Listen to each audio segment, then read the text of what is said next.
right, join me in a word of prayer. Father, you are good and you do good. We ask that you would teach us your ways, remind us of your promises, that we might have a steadfast hope in you, in your person, and in your promises.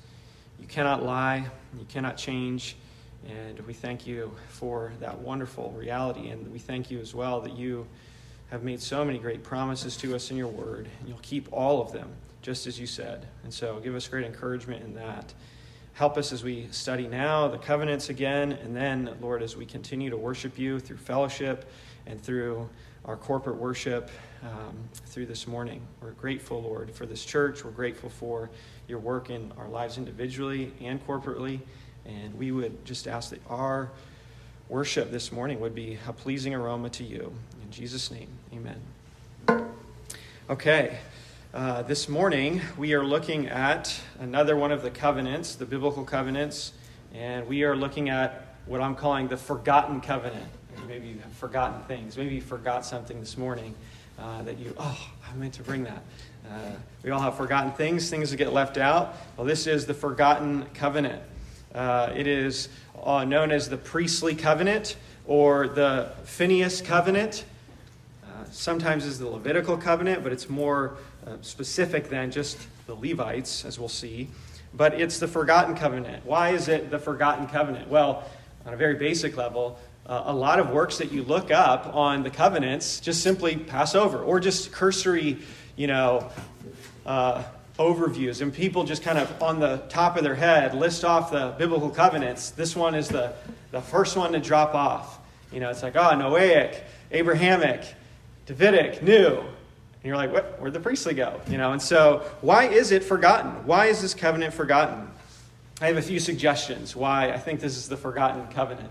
Number one is because it's inconvenient for some. It's an inconvenient covenant for some. What do I mean by that? Well, it doesn't seem to fit the covenant theology paradigm quite well because it uses language for the other covenants of promise like the Abrahamic and Davidic, but it doesn't quite fit into the same paradigm as the covenant of grace, so-called, in the covenant theology framework. And it deals with the priests and sacrifices, and it comes up in the millennium. You're like, whoa, what do we do with this? So it's inconvenient for some. It's like the Play-Doh machine we said, and you're like, missing parts. What do we do with this?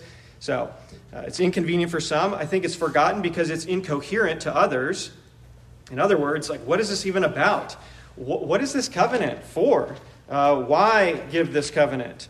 And so it doesn't make sense. It's incoherent. For others, it's forgotten because it's inconsistent. It's inconsistent. They view it as inconsistent with new covenant worship. So they see like priests and like actual priests, and they're going to have a sacrificial role of real sacrifices, and so like that can't fit with the new covenant. So there's another reason it's inconsistent to them. Others, it's forgotten because it's irrelevant for some, and they see it as, in other words, already being fulfilled. It's already, there's nothing to talk about here. It's done. It's over. It's in other words, you might consider it as much significance as Abraham's covenant with Abimelech. Yes, it happened. It's there in the Old Testament, but really, we're going to spend a whole session on Abraham's covenant with Abimelech? I mean, that's just related to, earthly things, and it doesn't really affect. It shouldn't be included in the covenants of promise in that sense, because it's really already been fulfilled in some way. That's usually because it's connected in those who would say that, it's connected in their minds to the Mosaic covenant, and so they would see just, it's just fulfilled in some way. Irv Buznitz puts it like this. He says, some view this covenant as a development of one specific aspect of the priestly legislation given in the Mosaic covenant, lacking the same epoch-making character as the others mentioned above. End quote. But it won't work to just forget this for the reasons that we're going to see. I hope that we see that from our study that it's not incoherent, it's not irrelevant, it's not inconsistent, and it's not inconvenient, but rather it is incredible. It is an incredible promise that God has made, and an incredible covenant with great implications for even our lives as we think about worship.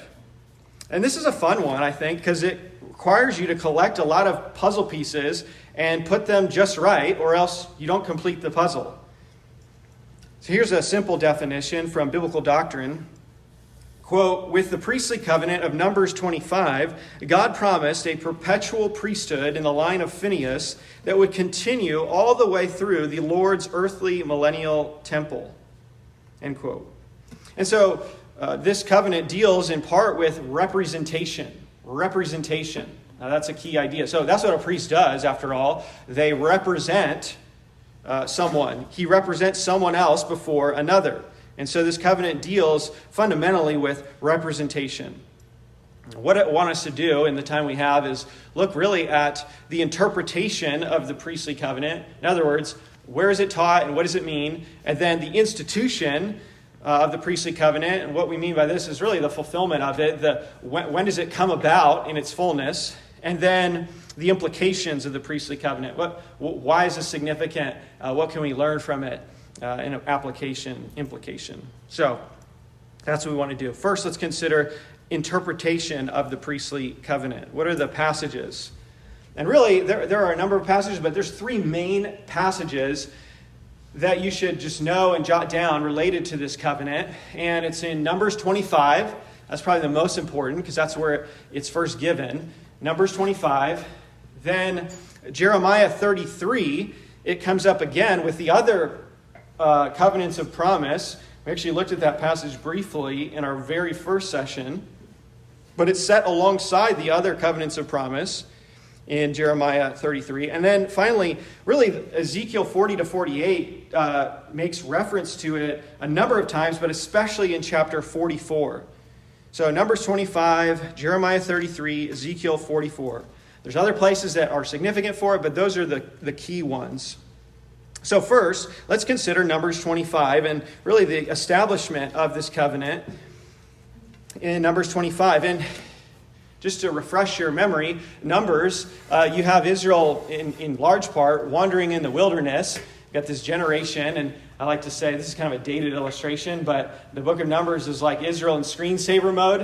I don't know if you remember the screensavers that would like bounce along the screen, and you always would wonder, like, is it ever going to hit the corner just perfectly and just bink? And what would happen? Would the universe implode? Because it would never quite hit exactly. It would just get like dink, and then it would go. You're like, ah! So that's what Israel's like. And just think of that corner as like the promised land and getting into Canaan. And Israel's like bouncing around. You're like, oh, wait, they're super close. And they go and they keep wandering until that whole generation is wiped out. Well, of course, while they're wandering in the wilderness, there's this interchange between Balak and Balaam. And Balak wants to curse Israel. And so he hires this pagan prophet, Balaam, to curse Israel.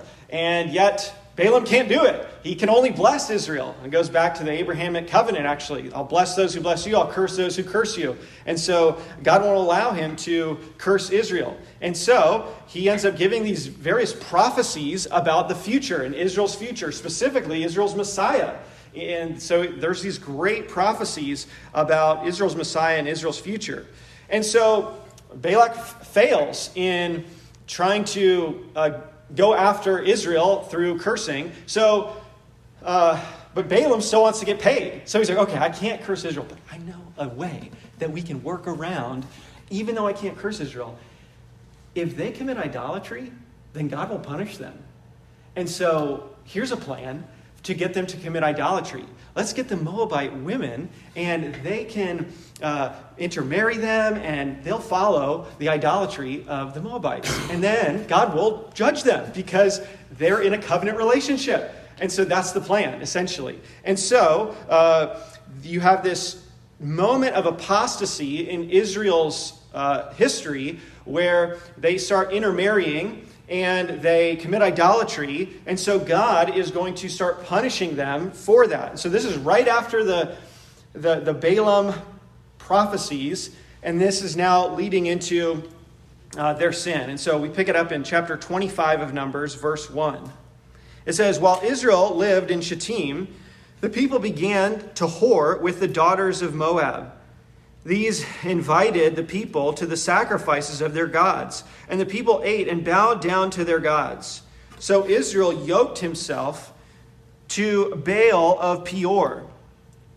And the anger of Yahweh was kindled against Israel. And Yahweh said to Moses, "Take all the chiefs of the people and hang them in the sun before Yahweh, that the fierce anger of Yahweh may turn away from Israel." And Moses said to the judges of Israel, "Each of you kill those of his men who have yoked themselves to Baal of Peor." And behold, one of the people of Israel came and brought a Midianite woman to his family in the sight of Moses and in the sight of the whole congregation of the people of Israel, while they were weeping in the entrance of the tent of meeting. When Phinehas, the son of Eleazar, son of Aaron the priest, saw it, he rose and left the congregation and took a spear in his hand and went after the man of Israel into the chamber and pierced both of them, the man of Israel and the woman, through her belly. Thus the plague on the people of Israel was stopped. Nevertheless, those who died by the plague were 24,000. And so the context of this covenant is national apostasy by Israel. And they are intermarrying, they are having sexual relations with the Moabite women. And in this one instance, there is an Israelite man and a Moabite woman. And it's, some think that what's happening, what they're doing is taking place in their personal tent. Some think it's actually happening in the tent of meeting, the tabernacle. And that's something to sort out. But it's certainly, in the context there, he's mentioning the tent of meeting. And so either way, what happens is Phinehas, in zeal for the righteousness of God and his holiness, takes a spear. And so you can imagine what's happening. They are committing sexual immorality, and Phinehas walks in and spears them both through and kills them.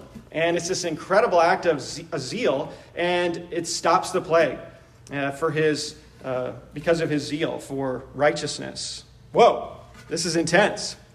And so, in light of that, we then see God make a covenant with Phinehas and his descendants. So verse 10, "And Yahweh said to Moses, Phinehas, the son of Eleazar, son of Aaron the priest, has turned back my wrath from the people of Israel, in that he was jealous with my jealousy among them, so that I did not consume the people of Israel in my jealousy.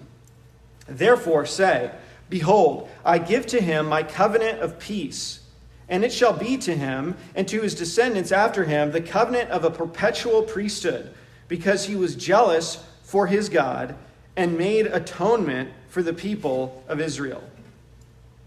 And so here we are introduced to the priestly covenant, or the Phinehas covenant. It reminds us about the purity of our worship, because that's the context it comes in. It reminds us a lesson about faithfulness to the Lord, because Phinehas is one of the few faithful priests who is rewarded by the Lord for his faithfulness in a time of apostasy. It also shows the importance of Israel as a witness nation. I mean, they're going off into idolatry and intermarrying with the other nation, and yet here is Phinehas' zeal to keep the separation that God intends for his witness nation. What we also can note, the nature of this covenant in verses 12 and 13. In verse 12, we see it's unilateral. It means God makes it himself. "Behold, I give to him my covenant of peace." And that covenant of peace language is language used for the other covenants of promise. And then it's also an unconditional covenant. It is to him and his descendants after him the covenant of a perpetual priesthood. So it's going to be ongoing. God is going to complete it regardless. So already we are starting to see that this covenant we're having hints that it's distinct from the Mosaic covenant that we looked at last time. Just in the language used, it's going to be ongoing. It will be a covenant of peace. And so it's made with, who's it made with? It's made with Phinehas and with his descendants. Phinehas is the grandson of Aaron, and he's the son of Eleazar. We see, now we need to go to 1 Chronicles for a moment to see how his line plays out, his lineage. in 1 Chronicles 6, and when you get there, just go like this with your Bible, and you can just blow off the dust of this section. I mean, this is like, if ever there was a section people just skip over, it's the beginning of 1 Chronicles, because it's just like genealogy after genealogy after genealogy. But this is why you got to read it, because you miss stuff like this. Also, another argument why this is the forgotten covenant, because we don't read that. Okay, yeah. So anyway, 1 Chronicles 6, verse 50. 1 Chronicles 6, verse 50 says, "These are the sons of Aaron: Eleazar his son, Phinehas his son, Abishua his son, Buki his son, Uzi his son, Zerahiah his son, Marioth his son, Amariah his son, Ahitub his son, Zadok his son, Ahimaaz his son." So we have the list here, and notice especially Zadok listed in this genealogy. Paul Henneberry writes this: "The descendants of Phinehas, the son of Eleazar, include Zadok, who is identified as of the sons of Eleazar in 1 Chronicles 24, verse 3. During the attempted usurpation of the throne by Adonijah in 1 Kings 1, Abiathar deserted David. The aged king responded with having Abiathar removed from the priesthood, thus ensuring that Zadok's line, the descendants of Phinehas, kept the high priesthood. This becomes important when we get to Ezekiel. Okay, so now we need to turn to Ezekiel. Ezekiel.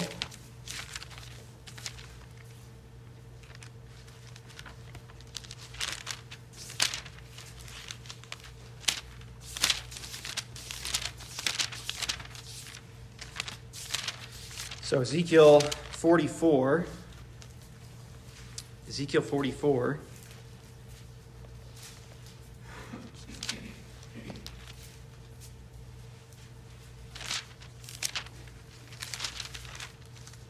Of course, this is a context. These chapters, 40 to 48, describe a temple that has never been built. It is bigger than any of the other temples, and it's in the context of a regenerate Israel who's been restored in the kingdom. And so this is what we call the millennial temple of the Messiah. And so some just like, we don't know what to do with this. This must be figurative. It must be fulfilled somehow in the church or something like that. But why so much detail here? Why so much precision about this temple if it's simply metaphorical? So it's a physical temple. There's more places than just Ezekiel 40 to 48 that describe this future temple. But we see the priests in this temple. In 44, verse, 10. Pick it up in verse 10.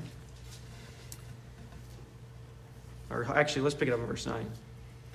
"Thus says Lord Yahweh, no foreigner, uncircumcised in heart and flesh, of all the foreigners who are among the people of Israel shall enter my sanctuary. But the Levites who went far from me, going astray from me after their idols, when Israel went astray, shall bear their punishment."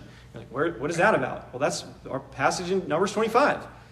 "They shall be ministers in my sanctuary, having oversight at the gates of the temple and ministering in the temple.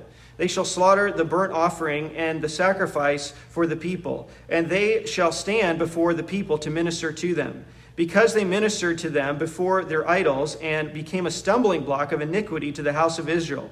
Therefore, I have sworn concerning them, declares Lord Yahweh, that they shall bear their punishment. They shall not come near to me to serve me as priest, nor come near any of my holy things and the things that are most holy. But they shall bear their shame and the abominations that they have committed. Yet I will appoint them to keep charge of the temple, to do all its service and all that is to be done in it. But the Levitical priests, the sons of Zadok," so now he's separating just from the general Levitical priests, specifically the priests of Zadok, or the sons of Zadok, "who kept the charge of my sanctuary when the people of Israel went astray from me, shall come near to me to minister to me, and they shall stand before me to offer the fat and the blood, declares Lord Yahweh. They shall enter my sanctuary, and they shall approach my table to minister to me, and they shall keep my charge. When they enter the gates of the inner court, they shall wear linen garments. They shall have nothing of wool on them. while they minister at the gates of the inner court and within. They shall have linen turbans on their heads and linen undergarments around their waists. They shall not bind themselves with anything that causes sweat. And when they go out into the outer court to the people, they shall put off the garments in which they have been ministering and lay them in the holy chambers. And they shall put on other garments, lest they transmit holiness to the people with their garments. They shall not shave their heads or let their locks grow long. They shall surely trim the hair of their heads. No priest shall drink wine when he enters the inner court. They shall not marry a widow or a divorced woman, but only virgins of the offspring of the house of Israel, or a widow who is the widow of a priest.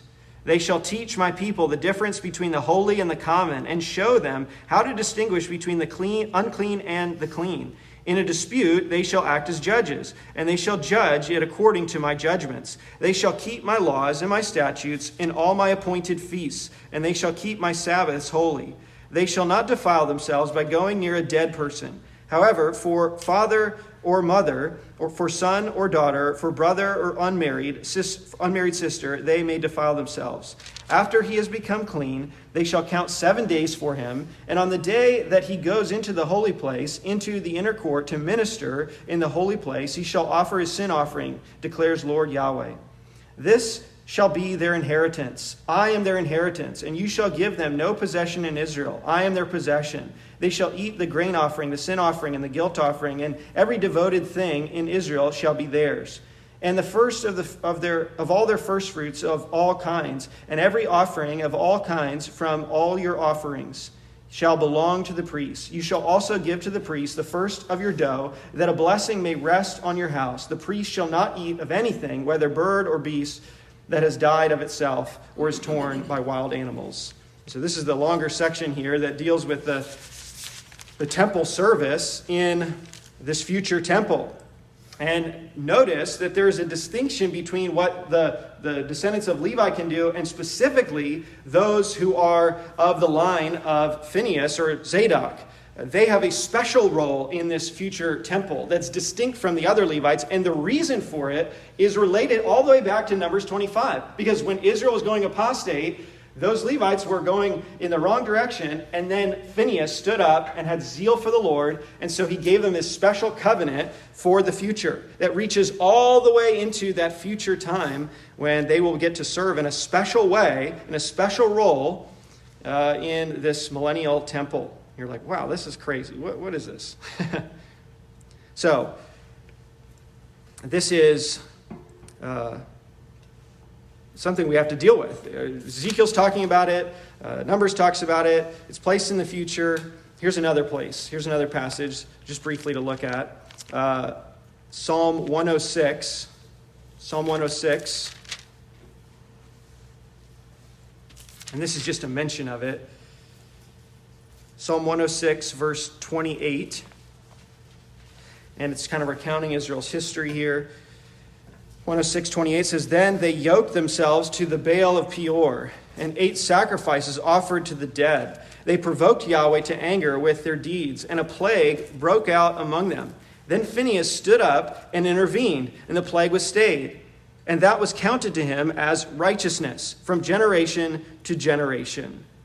Here, what we want to observe is that this is an everlasting covenant from generation to generation. So once again, it's very similar in language to the covenants of promise, in distinction from the Mosaic covenant. Okay, another passage we want to look at is in Jeremiah 33. Jeremiah 33. And we looked at this before, but Jeremiah 33, essentially in the context of Israel in exile and for disobedience to the Mosaic covenant, there's this section of hope in Jeremiah 30 to 33, and it's actually the context in which Jeremiah unfolds details about the new covenant. And so in a context where he's giving instruction about the new covenant in Israel's future, he has this chapter that reminds Israel of all the covenants of promise that God has made and that he will be faithful to. And so we can see a number of those that come up in this chapter. But what I want us to look at, we could read the whole chapter, we've done that before, but I want you to notice in particular Jeremiah 33, starting in verse 14. And it says, "Behold, the days are coming, declares Yahweh, when I will fulfill the promise I made to the house of Israel and the house of Judah. In those days and at that time, I will cause a righteous branch to spring up for David, and he shall execute justice and righteousness in the land. In those days, Judah will be saved, and Jerusalem will dwell securely. And this is the name by which it will be called. Yahweh is our righteousness. For thus says Yahweh, David shall never lack a man to sit on the throne of the house of Israel. And the Levitical priests shall never lack a man in my presence to offer burnt offerings, to burn grain offerings, and to make sacrifices forever." There's a reference to the priestly covenant. "The word of Yahweh came to Jeremiah. Thus says Yahweh, if you can break my covenant with the day and my covenant with the night, so that day and night will not come at their appointed time, then also my covenant with David, my servant, may be broken, so that he shall not have a son to reign on his throne. And my covenant with the Levitical priests, my ministers. As the hosts of heaven cannot be numbered, and the sands of the sea cannot be measured, so I will multiply the offspring of David, my servant, and the Levitical priests who minister to me." Wow. Okay, so it's reiterated here in a very forceful way in the context of looking to Israel's future salvation and restoration, and it actually links the priestly covenant with the Davidic covenant. And actually that's significant because the one will ensure the other, and it's the Davidic covenant that will ensure the fulfillment of the priestly covenant. Because Jesus, the ultimate Davidic king, will provide the conditions necessary for a temple to be rebuilt, that worship can take place under his authority, and these priests can then serve in that place. And so they're tied together. But notice he connects them both to the Noahic covenant and says, hey, if you can break the Noahic covenant with creation and the stability of nature, then you can break these two. And so he's saying it is perpetual. It goes on. And so it is different than the Mosaic covenant in that way. Another indication that it's not to be equated with the Mosaic covenant. It is separate. Biblical doctrine offers 3 reasons that this should be viewed as a perpetual covenant separate from the Mosaic. One is the language used in this covenant, which is similar to the covenants of promise, Abrahamic, Davidic, New, and the Noahic, and different from the Mosaic. So it's separated in the language that's used for it. Another reason is that the New Testament portrays the Old Covenant, the Mosaic covenant, as becoming obsolete. 2 Corinthians 3:7, verse 11 and 13. It's passing away. And Hebrews 8, verse 13, calls it obsolete. So what is something obsolete? It becomes unnecessary. And so the Mosaic covenant has been fulfilled in its entirety in the coming of the New Covenant. And so the Mosaic covenant is obsolete and passes away, but the priestly covenant remains, and it's even described as being in place in the future millennial kingdom, thus implying that it has not been made obsolete and is not a part of the Mosaic covenant. That's very important. So another reason that we should see it as perpetual and separate from the Mosaic covenant is that it's affirmed alongside the Davidic covenant in Jeremiah 33. And so it's placed in connection there with the Davidic covenant. Commenting on Jeremiah 33, you're going to love this. Charles Feinberg. So Feinberg, just some context here. Feinberg was like the guy who discipled and influenced MacArthur. When MacArthur went to seminary, his dad wanted him to go to Talbot because Feinberg was there, and he wanted him to study under Charles Feinberg. And Feinberg knew 15 languages. He was just crazy brilliant. He was a converted Jew, and so he wrote a ton. Well, he writes on this passage in his commentary on Jeremiah, and he says, commenting on Jeremiah 33, he says, "This passage has been a crux interpretum for expositors. It is especially difficult for those who hold an amillennial position in eschatology.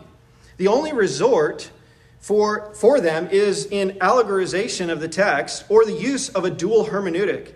Simply stated, the passage assures that just as the Davidic covenant in 2 Samuel 7 is guaranteed by God's promise, so is the Levitical priesthood. But whereas the amillennial system can find room for the son of David to reign now and in the future by transferring the earthly throne to the heavenly one at the Father's right hand, it is not so easy to find Levitical priests with their ministrations in the same framework." End quote. So he's just having a little fun. as a premillennialist and saying, hey, how do you deal with this? How do you deal with the plain normal sense of this? But maybe you would say, well, okay, I get what you're saying, but maybe you have a problem with pre-serving God after the Mosaic covenant has been fulfilled. Well, here's a few notes, okay? First, priests were serving or having priestly functions before the Mosaic covenant. Ever think about that? There are individuals who have a priestly function before the Mosaic covenant is instituted. Randall McKinnon writes this: the Pentateuch's depiction of the priests also does not originate first with the giving of the Mosaic covenant. Not only is humanity seen as serving a priestly role in the garden, but also there are priestly activities attributed to the patriarchs, like Abraham, and then Melchizedek. He's a priest. All of this takes place before the giving of the law as part of the covenant at Sinai. So we see that there are priestly function before the giving of the Mosaic covenant, and we see that there is this priestly role after the Mosaic covenant. Now, think about it like this. Okay, Jeremiah's writing and Ezekiel are writing. So if you think, what are the two major people who describe the detail of the new covenant? I know we haven't covered the new covenant yet, but if you were to say, okay, who deals with the new covenant most in the Old Testament? What two prophets? You would say Jeremiah and Ezekiel. Okay, Jeremiah 33 or 30 to 33, and Ezekiel 36 and 37. Now just think about this for a second. If they're under the Mosaic covenant at that time, and they start talking about specifically Ezekiel, he starts talking about the new covenant and how it's going to transform Israel and regenerate them and restore them. And then after that, he introduces these chapters that talk about this future millennial temple where there's sacrifice happening and Israel's restored. Do you think he forgot that he talked about the new covenant? Do you think he forgot that he had just mentioned that there's a new covenant coming that's better and it's going to really replace the Mosaic covenant? Do you think he just forgot about that and he was like, you know what, now let's revert back and go back to the Mosaic covenant for this system? I don't think so. I think we need to give them more credit than we do. Or do you think Jeremiah, in talking about the new covenant coming and the understanding that that was going to fulfill the Mosaic and would be better than the Mosaic, that then he would talk about this priestly covenant as a reverting back to the Mosaic covenant?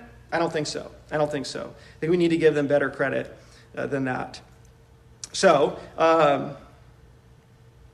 we have its institution in Numbers 25. We have a reference to it in Psalm 106 about it being perpetual, everlasting. We have its mention in Ezekiel in fulfillment. And then we have a reference to its perpetuity in Jeremiah 33.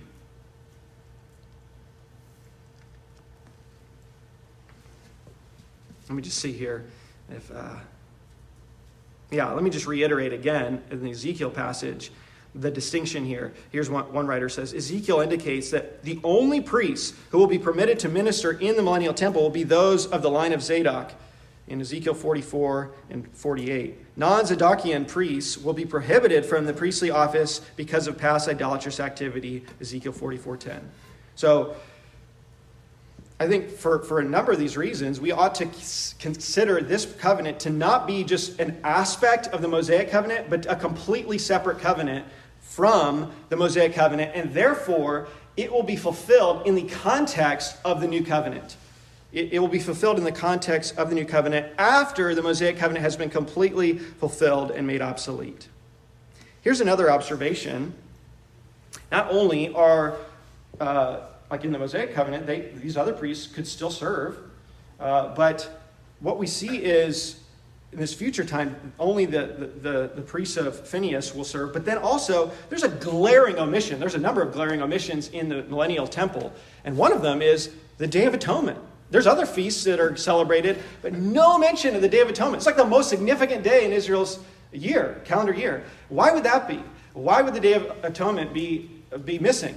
Well, because in that future time, the Day of Atonement will already have been fulfilled in its completeness, because the Messiah will have come and died on the cross and fulfilled what the Day of Atonement was pointing towards. He will have dealt with sin.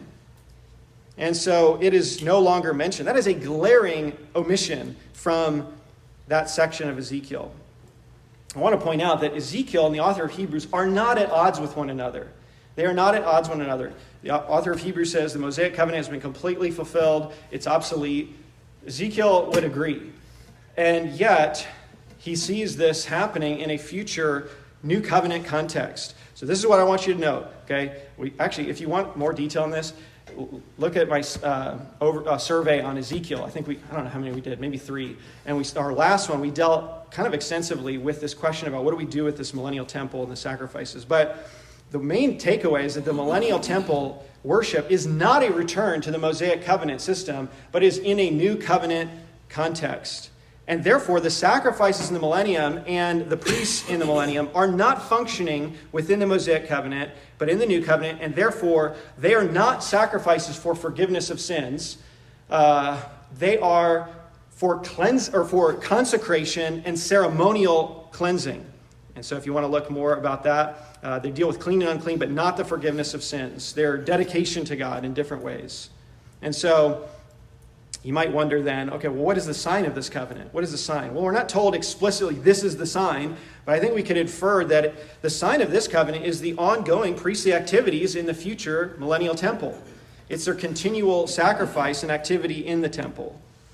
Okay, so, oh boy, that was the interpretation of it, but we had to do some work. These other two we'll cover a little bit more swiftly.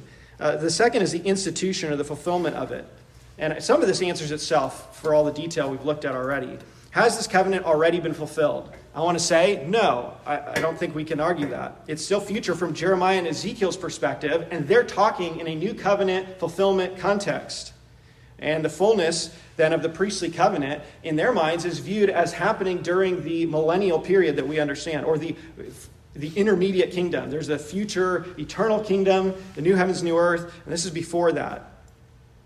And so we should think about the fulfillment of this and the full institution of this covenant as occurring in the millennium when Jesus returns again and reigns on the earth.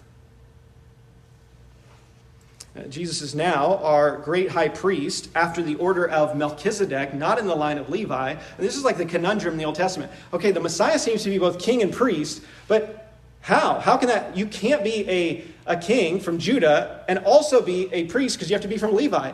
And so it's solved in that he's after a different order of priesthood. He's after the order of Melchizedek, who actually is a priest that predates the Mosaic covenant. So once again, the whole logic that there can be priests before the Mosaic covenant, and therefore again, there's likely hints that, or not likely, there are hints that this covenant does not have to do with the Mosaic covenant. Okay, I'm just going to keep hammering that. So Psalm 110 presents the Messiah as king and priest. Hebrews chapter 7 elaborates on that, on Jesus being a priest after the order of Melchizedek. So he is not a Zadokian priest. He cannot be a Zadokian priest. And so when we think about fulfillment of this, Jesus cannot be the direct fulfillment of the priestly covenant because he's not from Levi or Phinehas. And that is who this covenant concerns. Jesus is a priest after the order of Melchizedek, being from Judah. And so here's something important. I said this in the very beginning in our introduction, that there's a difference between fulfillment in Jesus and fulfillment because of Jesus. And what we meant was some people just look at certain promises, they don't know what to do with, and they go like, Jesus fulfills it. And it just kind of absorbs into Jesus. But there's not like any tangible fulfillment. There's a difference between saying that and then saying because of what Jesus does, he ensures all the promises get fulfilled. And so you could think about it like this. Because Jesus is the ultimate Davidic king, he provides the conditions where this covenant can finally be fulfilled. Number one, Israel is regenerated because he brings the new covenant. And number two, he establishes this new temple, and he will provide the conditions then necessary for the Zadokian priests to minister. Okay, so we got that. In the New Testament, then, we learn that all believers in this present age in the church are considered priests before God. 1 Peter 2, verse 9. And we are priests, a priesthood of God, the priesthood of all believers, we call it. So everyone is a priest, a minister in that way.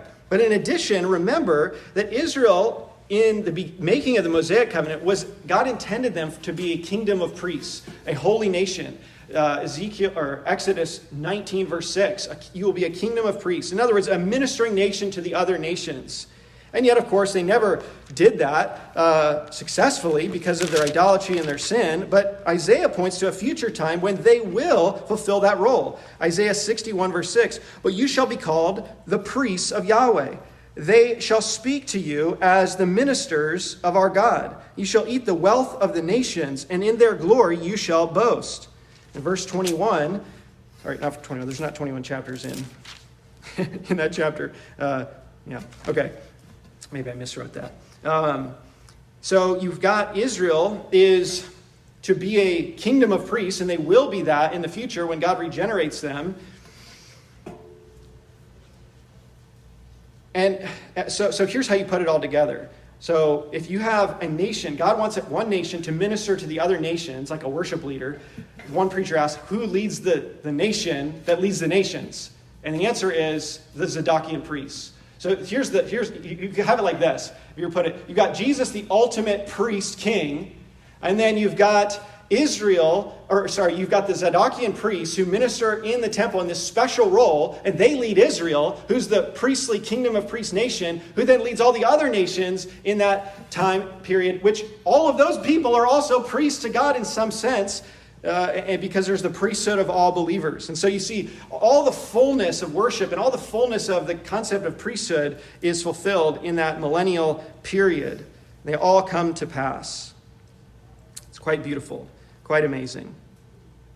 And Jesus is the one who ensures all of that. Don't think about it as an either or, but as a both and. I think sometimes we go wrong there. We think like, okay, either Jesus is the ultimate priest and no one else is a priest, or you have the priesthood of all believers in the church, and therefore Israel doesn't matter anymore. Or what do we do with these Zadokian priests? I don't know. They're the church.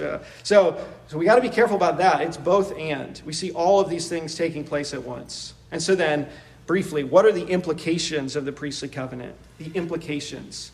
Number one, it is the importance of faithfulness. Maybe this is lost a little bit when we think about it in all these details, but there's a lesson on the importance of faithfulness even when others are faithless. You see, Phinehas is zealous, faithful to the Lord in a time of national apostasy. And what does the Lord do? He rewards him with this covenant. But not only that, it is a covenant that won't be fulfilled for thousands of years into the future.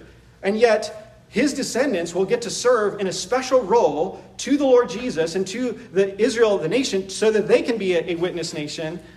They get that special role. And the Levites who were unfaithful, they don't get that role. It's incredible. So the importance of faithfulness, zeal for the Lord's house. Jesus had that zeal. Zeal for your house has eaten me up. We are called to be zealous for good deeds in Titus 2:14.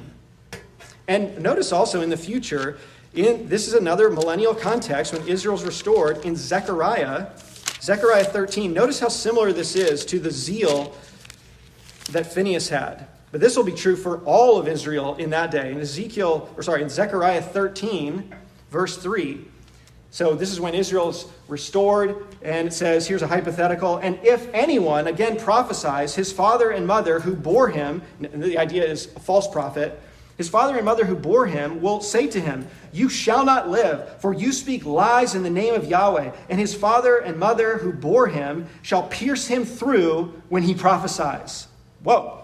So in that future day, when Israel is restored and they are regenerate in the kingdom, if even one of their kids starts having false prophecies, they will spear him through. And what does that remind you of? The zeal of Phinehas.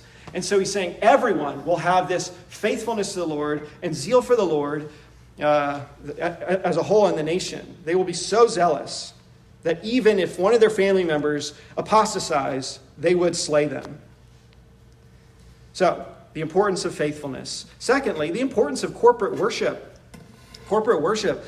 I just mentioned it, but you have all of these aspects coming to play. When Jesus returns, it says that the branch in Zechariah 6, he will build the temple of Yahweh.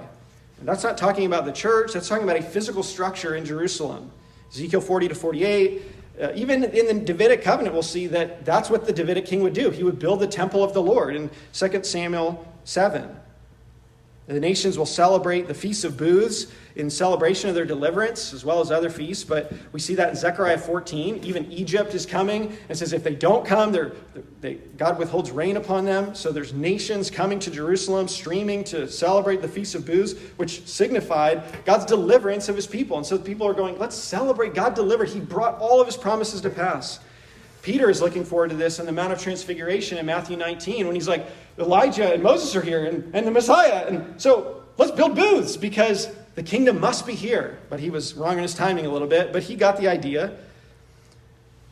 And so in this future time, you have, like I said, Jesus as the ultimate priest king. You have the Zadokian priests fulfilling their role, leading Israel, the nation that is a kingdom of priests, who then lead the other nations in worship to Yahweh from Jerusalem, and all of them are priests unto God.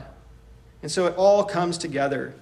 Abner Chou points out that this covenant shows us worship at every level and how corporate worship matters because it is the goal of history. And so in this time, you see just everyone worshiping in the fullness of what God intended. And it shows it's not just individual worship, it is corporate worship. And so then for us now, we should say, well, God really prizes corporate worship of his people. And he values it so much that it is the goal. It is what is going to take place in all of its aspects. Not only personal, as everyone's a king and a priest, but all these corporate dimensions. And so it should be a priority to us. In other words, think about it like this. If all of our years are going to revolve in the future millennium around corporate worship and the times that we go to meet in corporate worship, then shouldn't our weeks now revolve around corporate worship and gathering with the people of God? It should be the highlight as we worship personally through the week and then prepare for that time. So, I think it's also an encouragement that God will fulfill all of his promises, even those that we have forgotten. All the promises are yes and amen in Jesus. He will bring them all to pass. Not one jot or tittle will be forgotten. All will be accomplished because Jesus will ensure that it is all accomplished. And so it's an encouragement as well for what the future holds for us as believers as we worship in that future time. Now, of course, the temple doesn't continue into the eternal state. In the new heavens, new earth, there's no temple. It's explicit about that. And the last reference to priests is in Revelation 20, verse 8, in the context of that future millennial kingdom. And so there are discontinuities in that future time, but in this time where God brings all the covenants of promise to pass, he completes that in this sustained rule for 1,000 years, and then we enter into the eternal state where Christ continues to reign into eternity and us with him. Here's the priestly covenant. Let me pray.